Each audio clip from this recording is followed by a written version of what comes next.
Hey everyone, Eugene Fedorovsky coming to you live from Brooklyn, New York. Happy Thursday. Yep, it's Thursday.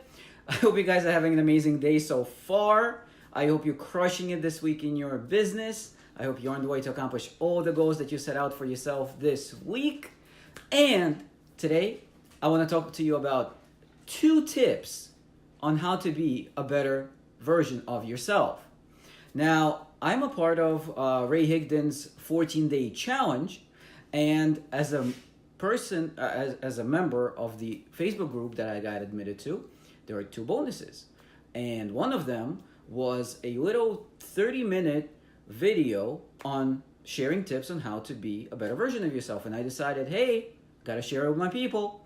So I chose 2 out of the 8 tips, actually 9. Ray always over delivers. So I want to share them with you. So the first one is practice more gratitude. And this is not only gratitude for the things that are in your life.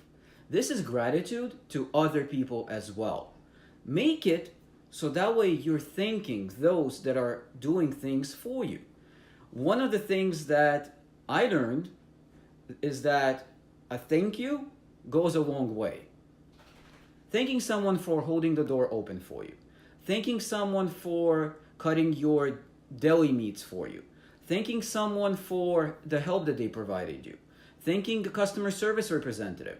Thanking your spouse for doing things. That is a big one. Sometimes we feel like we're entitled to whatever our spouses give to us. They take out the garbage. They wash the dishes. They clean the floor. They take the kids to soccer practice. They do this, they do that, and we're like, yeah, they're my spouse, they're supposed to do that. No, they're not supposed to do that. So thank them for what it is that they are doing. Because if you don't, at some point, they're going to say, yeah, screw it, they don't appreciate it, so why should I do it anyway? So practice gratitude for the things that you have in your life and the people that you have in your life. Number 2, invest, learn, teach. ILT. Since I've learned those words, a whole new world opened up. And what does it mean? That's invest money and or time, learn something, new skills, new knowledge, whatever it is, and teach. Teach it to others. That's the key, the teaching it to others. So you're not only investing in yourself, to become a better version of you, to become a bigger version of you, you're also teaching it to others. And that is like the magic thing. You're taking others on a ride with you. I'm taking all of you on a ride with me, on this ride that I call my life. Once I started sharing on Facebook Lives, at first it was scary as heck. It took me, I think, 1.5 years, 2 years to do my first video. Meaning I wanted to do them for such a long time. Hey Gina, happy Thursday. Thanks for stopping by. And then when I finally started doing the videos, it's intoxicating for me to share what I'm learning with others. I can have a crappy day, and then I can turn on a Facebook Live, and my attitude changes like this. It definitely gets easier. Thank you, Gina, for sure. Took me, I think, 10 videos or so until it started to get easier. Now to the point where I can just turn on the camera and go for it. But it wasn't always like that. It's easy for you to look at somebody else who's been doing something for a very long time and say, well, he looks like he knows what he's doing. I can't do that. What people don't realize is that sometimes it takes a lot of work to get to where the person is. It takes a lot of practice. Like at some point, I'm pretty sure that you don't know how to ride a bike, you don't know how to swim, and then you invested some time and you learned it. And if you go turn around and you teach it to others, you'll feel better because you're actually making an impact in somebody else's life. You're gonna know the skill better. That's actually one of the things now that I'm thinking of it is something that I learned in math in 10th grade, 11th grade, was you learn things better when you teach them to others. So when we used to learn new math formulas or whatever we were learning at that time, if we formed a study group and we were teaching each other, I noticed that I would learn the material better. So the same thing goes here. As I'm learning new prospecting techniques, new marketing techniques, and I'm sharing it with others, I'm becoming better at those techniques. I'm becoming better at implementing them. Because through repetition, you realize certain things. So you may hear 10 times about a certain technique, and on the 11th time, it will hit you. Why? Why does that happen? Because you're a different kind of person. You're always evolving. So if a year ago you watched the video, and the next year you watched the video, that year went by, and chances are, in that year, you grew as a person, you became a different person, and you're looking at that video with a different perspective. So this is why rereading books is pretty cool. Yeah, it's the same stuff you read before, but now you're reading it as a different person. So you may be getting different kind of nuggets the second time, the third time, the fourth time, the fifth time around. Like, I never got this concept of why would somebody read a book more than once? You read it, you know what happens. Well, why do people watch a movie more than once? You know what's going to happen. You know who, in which scene, what happens, but you watch it over and over again. Because you can catch some stuff that you didn't notice before, especially in complex movies, complex books. So some people, what they do is they read a book and then they put it back on their shelf. Now, you read that book, you invested your time, and you invested probably money to pay for that book. You learned some stuff, so turn around, teach it to others. Maybe somebody didn't read that book. Right now I'm reading Obstacle is the Way. And I'm making notes, so this way, there you go, Gina, see? Reading books and making notes, exactly. And you're killing it. I've seen your Facebook Lives, IoT, you know that. You know those 3 letters. So make the notes in the book, and then go and turn on your camera and share it. Yes, it's scary. It is really, really scary to turn on the camera. But I'll give you a tip. When you're looking at that camera, imagine that it's your best friend. And all you're doing is you're just having a conversation with him or her. That's it. There's no one else. It's just you and them. When you FaceTime your friend, are you afraid of FaceTiming your friend? No! Because it's not a scary thing. So why should this be any different? It's you going out and giving value to other people. Invest, learn, teach. Now, I will add a third one. I learned from the best. Under promise, over deliver. So the third tip that I learned out of the 9 is use serving language. Now, language, I believe, is one of the most important things that is responsible for success. Because whatever you're speaking is what you believe. Now, our minds, I guess, are controlled by the conscious and the subconscious. Subconscious is pretty stupid. It cannot tell the difference between what's real and what's not.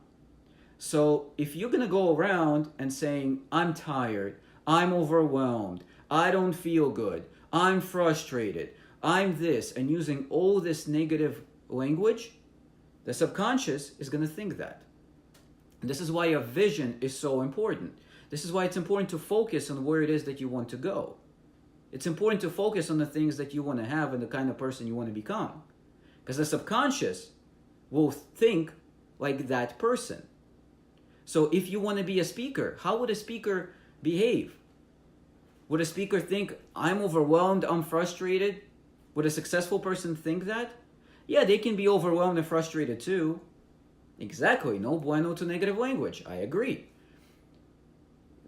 Everybody on this planet Earth has challenges. Everybody has obstacles. We all experience frustrations. It's how we react to them that's important. Because if you don't change your language, then how you react to these things will be impacted. If you keep saying, I'm frustrated, you're never going to be not frustrated. How can you be not frustrated if you're saying that you are. So instead, look for something to overcome that frustration. Let's say you're frustrated because something happened at work and you feel like you can't control the situation and whatnot. It's okay to feel frustrated for a little bit, but the moment you understand that you're feeling frustrated, take yourself out and give yourself advice on how, if your friend was in that situation, what advice would you give them? So give yourself that advice. That's actually from the book that I'm reading called Obstacle is the Way. We are so good at giving other people advice because we're not there. Because we can be objective. So if, let's say, you're having a challenge, you're having an obstacle, you're having a fight with your significant other, whatever, take a moment to take a time out, take a chill pill as I call it, stop for a second and think to yourself, if my best friend came to me and asked me for my advice in this situation, what would I tell him or what would I tell her? And whatever you would tell that person, take that advice. I know it's difficult. I know it's challenging to listen to your own stuff, to your own teachings, your own advice. But hey, it'll be worth it. On that note, if you ever have a teammate come to you, or anybody for that matter, and ask you a question, here's an interesting way of answering questions. Ask them, hey, listen, if somebody came to you and asked you that question, what would you say? Probably 95% of the time, they will come up with the correct answer. Because we're taught from very, very young age, that most of us at least, that if we are feeling frustrated, if we're feeling overwhelmed, there's going to be somebody saying, oh, it's okay, Z's. It's okay, Z's, to feel frustrated. It's okay, Z's, to feel underwhelmed. Let me help you out. When we're young, we're being baby-beared by our parents, by our teachers, by whoever it is. And so we get into this thing where we become we're molded when we're young. And so if we're used to being confused and then having everybody come to our rescue, then we will be addicted to the confusion. And if you don't take yourself out of the situation and try to solve your confusion, if you look to others to constantly solve your confusion for you, you're not going to grow. And you're going to stay in the same position you're in, constantly confused. I'm a member in some Facebook groups where people constantly complaining. Oh my goodness, this is happening, the shipping is too expensive. Oh, you have to take products? What if I stop taking products? Then I'm going to gain all the weight back? Or travel, or whatever it is. People confused, people constantly looking for someone to complain to. We're adults. Take control of your life. Use serving language. Use the words like, I am. Instead of, I'm frustrated, I am able to figure this out. Instead of confused, I am able to figure this out. Instead of overwhelmed, I can accomplish all these tasks. Actually, I'm wearing a shirt, one of my favorite Rankmaker shirts. It says, I can, I will, end of story. It's a fantastic reminder for me that whatever obstacles happen in my way, I can and I will, end of story, overcome them. That is serving language. Me being stuck and thinking, oh my God, I haven't sponsored anyone in a week, that's not serving. Me saying, there's so many posts in this Facebook group, how am I ever going to read them? I'm confused, I'm overwhelmed, I'm frustrated. Why can't this group be moderated better? That's not serving. I can figure it out. I will figure it out. End of story. And I highly recommend you guys embrace the same thing. If you want the other 6 tips on how to become a better version of yourself, feel free to send me a message. In the next few days, I'm actually going to put a file for myself going over every little thing, and I'll gladly share that with you. If you're interested, not open, interested. That's right. No, I'm kidding. If you're open to it and you want to join the 14-day challenge, you can reach out to me privately. I'll send you a link or comment below, and I'll share the link for you. It's actually public information. I highly, highly recommend you guys, if you want to take the business to the next level, join me in this 14-day challenge. It's hosted by Ray Higdon, so he's going to be teaching marketing tips in the Facebook group every single day, which is pretty cool to be taught by the marketing master himself. So yeah, if you guys are up to it, let me know. I hope you found this useful. Feel free to like, comment, share. Hey, this might help someone that you know. And if there's a video that you want me to do specifically on something that you're looking for, you can always message me. I love doing videos for my audience. I hope you guys have an amazing rest of your day. TGIF tomorrow. And have a great evening. Take care.